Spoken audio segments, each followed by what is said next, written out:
Shift കഴിഞ്ഞ് നേരത്തെ ഇറങ്ങിയപ്പോഴാണ് ഒരു കാര്യം മനസ്സിലായത്. നേരം വെളുത്തുണ്ടായില്ല. ചുറ്റും ഇരുട്ടും പിന്നെ ഞാനും റോസും മാത്രമേ ഉണ്ടായിരുന്നുള്ളൂ. ഈ സ്ട്രീറ്റ് ലൈറ്റിന്റെ വെളിച്ചത്തിലാണ് ഞങ്ങൾ ആ റോഡ് വരെ എത്തിയത്. പേടിയില്ലേന്ന് വെച്ച് കഴിഞ്ഞാൽ ഉള്ളിൽ നല്ല പേടിയുണ്ട്. പിന്നെ റോസ് ഉള്ള ധൈര്യത്തിലാണ് ഞാൻ നടന്നത്. അവൾക്കാണെങ്കിൽ അങ്ങനെ പേടിയൊന്നുമില്ല. പിന്നെ ഞങ്ങൾ രണ്ടാളുണ്ടല്ലോ, ഒറ്റയ്ക്കല്ലല്ലോ. എന്റെ പേടി വേറൊന്നായിരുന്നില്ല. വല്ല പുലിയോ കടുവയോ ഫ്രണ്ടിൽ വന്ന് നിന്നാൽ നമ്മൾ എന്ത് ചെയ്യും എന്നായിരുന്നു എന്റെ പേടി. അപ്പോഴാണ് അത് ആ ചേട്ടൻ വന്നത്. ആദ്യം ഒരു നേരില് മാത്രമാണ് കണ്ടത്. ഞങ്ങൾ ഇവിടെ പുലിയുടെയും കടുവയുടെയും കാര്യം പറഞ്ഞുകൊണ്ടിരുന്നപ്പോഴാണ് ആ ചേട്ടന്റെ വരവ്. പിന്നെ ഒന്നും പറയണോ, പേടിച്ചു പോയില്ലേ. അങ്ങനെ ഞങ്ങൾ അതിസാഹസികമായി നടന്നത് ഗേറ്റ് കടന്നിരിക്കുന്നു. ഇനി നമുക്ക് ഈ കടയിൽ കയറി കുറച്ച് സാധനങ്ങൾ വാങ്ങാനുണ്ട്. ഇനി ഫുഡ് കഴിക്കണമെങ്കിൽ വീട്ടിൽ ചെന്നിട്ടല്ലേ കഴിക്കാൻ പറ്റൂ. അപ്പോൾ അത്രയും നേരം വിശന്നിരിക്കണ്ടല്ലോ എന്ന് വെച്ച് ഞാൻ 2 ലേസ് വാങ്ങി. ഒരെണ്ണം അവൾക്ക്, ഒരെണ്ണം എനിക്കും.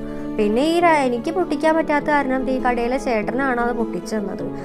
ആ 5ന്റെ 2 ലേസ്, ആ 5ന്റെ ലേസിലാകെ ഈ 2 കഷ്ണം ഉണ്ടായുള്ളൂ. ഈ 2 ലേസ് വെച്ചിട്ടാണ് ഞാൻ എൻ്റെ വിശപ്പടക്കി.